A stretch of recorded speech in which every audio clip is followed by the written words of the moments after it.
Bienvenue dans cette nouvelle vidéo. On part en Sardaigne pour 18 jours avec le disco et un bébé chien. Bref, laisse-moi te raconter le voyage qui ne s'est pas passé comme prévu. Fin de nos saisons d'été et départ pour les vacances. Départ du bateau à Toulon, prévu le dimanche 1er septembre à 21h. L'avantage d'avoir un véhicule où tu peux dormir dedans, c'est-à-dire que sur la route t'es fatigué, tu peux dormir tranquillement dans un vrai lit. Plein d'eau et d'essence fait, en route pour le port.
Après une bonne nuit de sommeil, réveil à 6h.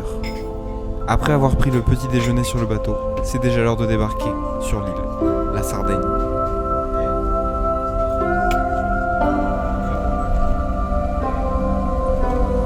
On n'a pas pu filmer la sortie du bateau. On n'a pas pu filmer la sortie du bateau.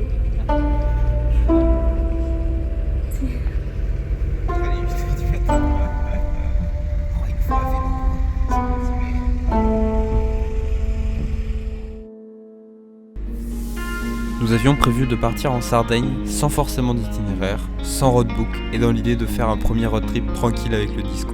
Et puis nous avons rencontré l'esprit 4x4E.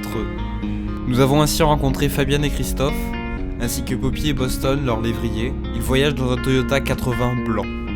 Suite à cet échange, Fabienne et Christophe nous ont donné des traces qui nous a permis de suivre un itinéraire et nous faire découvrir au mieux la Sardaigne. De plus, ils prenaient le même bateau pour retourner en France. Le destin a fait que nous nous sommes suivis, chacun à son rythme. On se retrouvait le midi et le soir pour bivouaquer. La journée, soit nous faisions la journée ensemble, soit chacun de son côté. Et puis nous avons fait un peu de 4x4.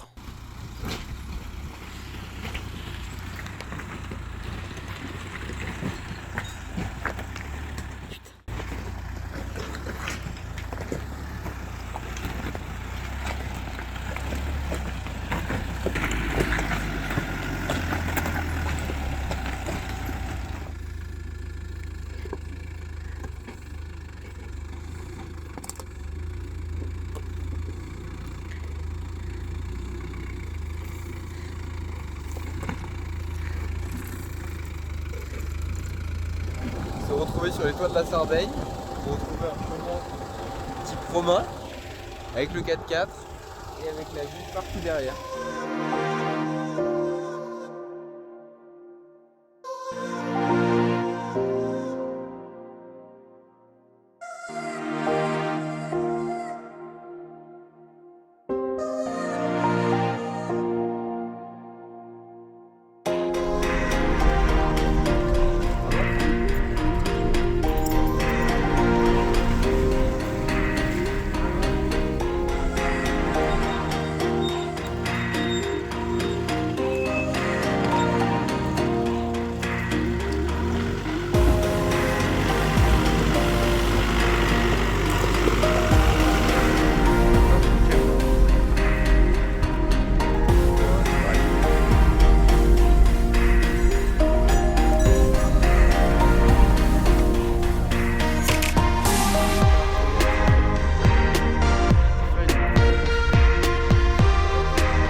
comme on se trouve en pleine montagne et qu'il y a des animaux partout, forcément,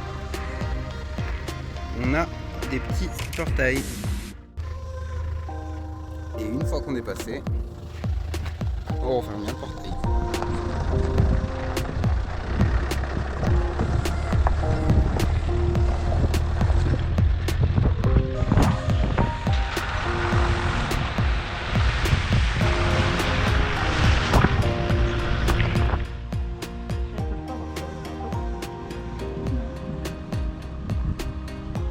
Nous, elle se fait juste balader à droite à gauche, mais...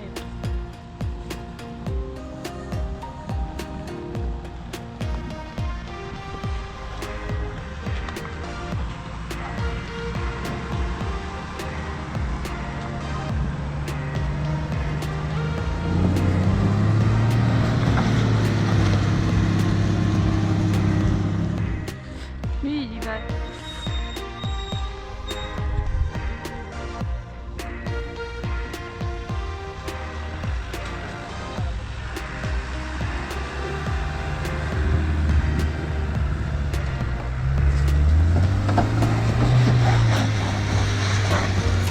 Bah voilà.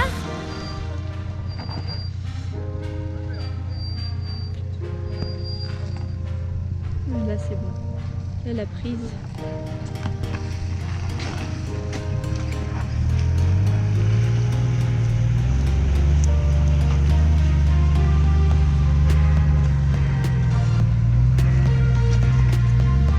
Bah alors lui c'est facile hein. On dirait que...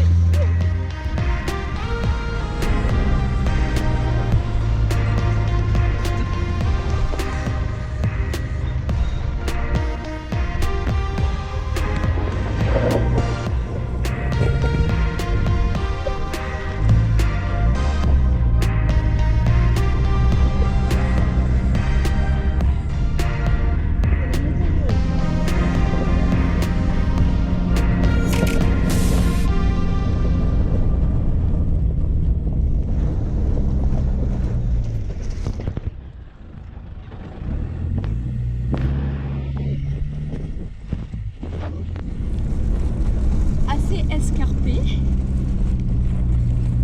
et c'est un peu compliqué. Oui.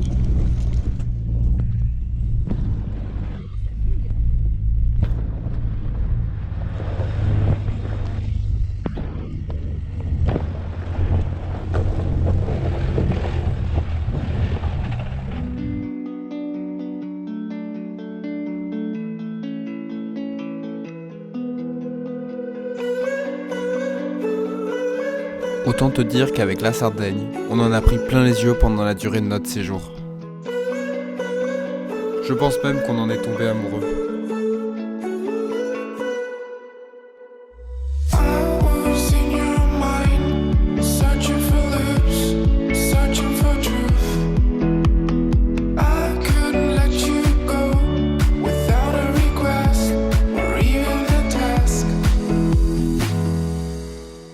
Petite pause au bord de la piste.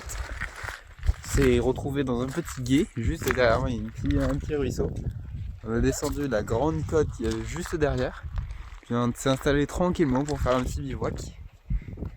Pour manger tranquillement. Et puis faire notre petite popote, notre douche. Voilà, dans un endroit où si on parle pas, le silence.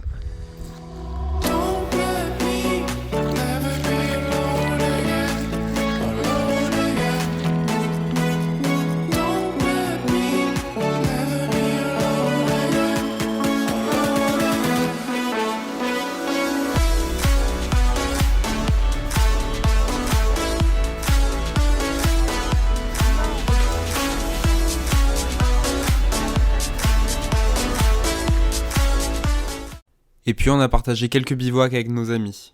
Voici quelques images de nos lieux de bivouac.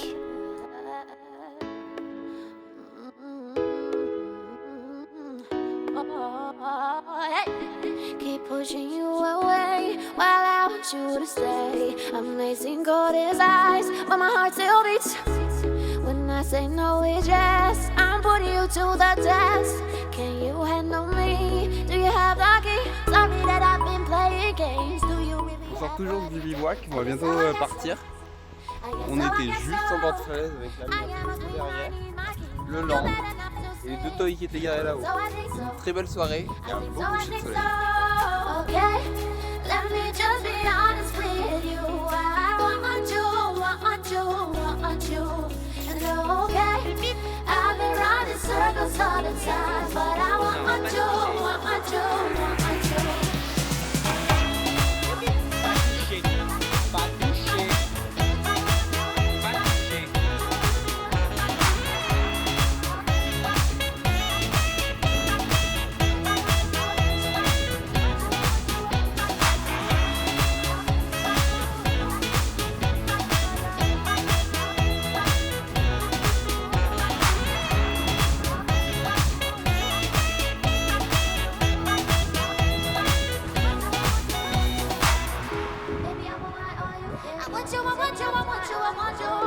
Voici ensuite un florilège de photos. Je n'ai malheureusement pas pris le temps de faire des vidéos à chaque bivouac, tellement les moments étaient précieux.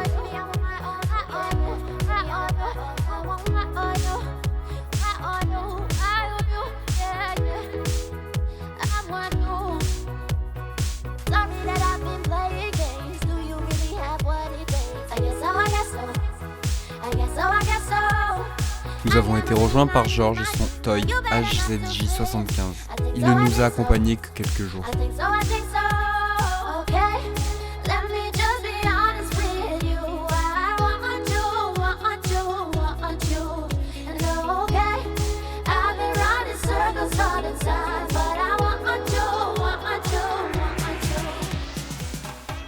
Et puis, il y a eu un couac.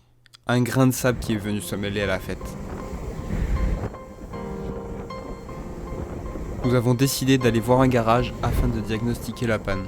Barrière de la langue, garagiste peu consciencieux, me disant ainsi de changer tout le véhicule. Nous n'avons donc pas trouvé d'aide sur cette île. Nous avons donc décidé de rentrer plus tôt en France afin d'être sûr de ne pas laisser le véhicule en Sardaigne.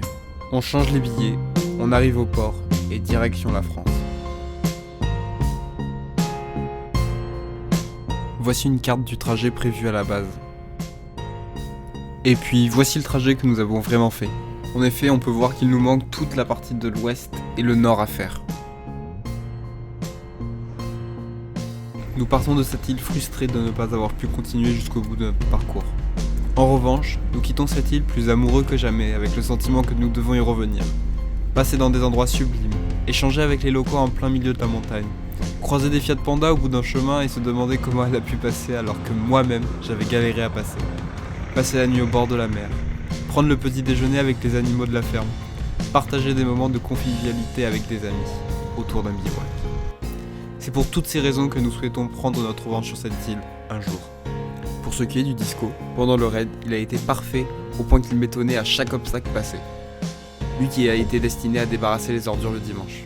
Pour ce qui est de l'aménagement, il était plutôt fonctionnel et pratique, vu le prix que j'y ai mis. À savoir qu'il s'agit de notre premier voyage, alors on se rend vite compte de tous les éléments nécessaires auxquels nous n'avons pas pensé. Pour ce qui est du problème du véhicule, le garage Off-Road Village situé à Aubagne a pu nous dépanner rapidement et nous avons pu rentrer à la maison. Comble du sort, la livraison des pièces n'a pas pu être effectuée. Il nous a tout de même dépanné avec ce qu'il avait sur place, d'ailleurs merci encore à eux. Comme je vous l'ai montré dans la vidéo, le problème vient de la direction. Le volant tremble dès qu'il y a une aspérité sur la route. En effet, il y a un jeu qui est présent sur la barre Panhard et les autres barres de direction. De plus, les rotules de direction et les synablocs sont quasiment tous HS. Une bonne réflexion de la direction semble obligatoire pour repartir un jour en raid. Outre ce problème mécanique, le Discovery est vraiment recommandable pour partir en raid, sans forcément dépenser beaucoup d'argent dans son achat. Mon avis reste évidemment subjectif, tout dépend du voyage, des besoins, du confort que chacun souhaite. Et enfin, toi qui m'écoutes, porte notre projet et soutiens-le en t'abonnant à ma chaîne YouTube. C'est le meilleur soutien que je peux avoir de ta part. N'hésite pas non plus à m'ajouter sur Instagram. Il est ainsi disponible dans la description. Je te dis à bientôt, porte-toi bien, c'était Pierre Strack.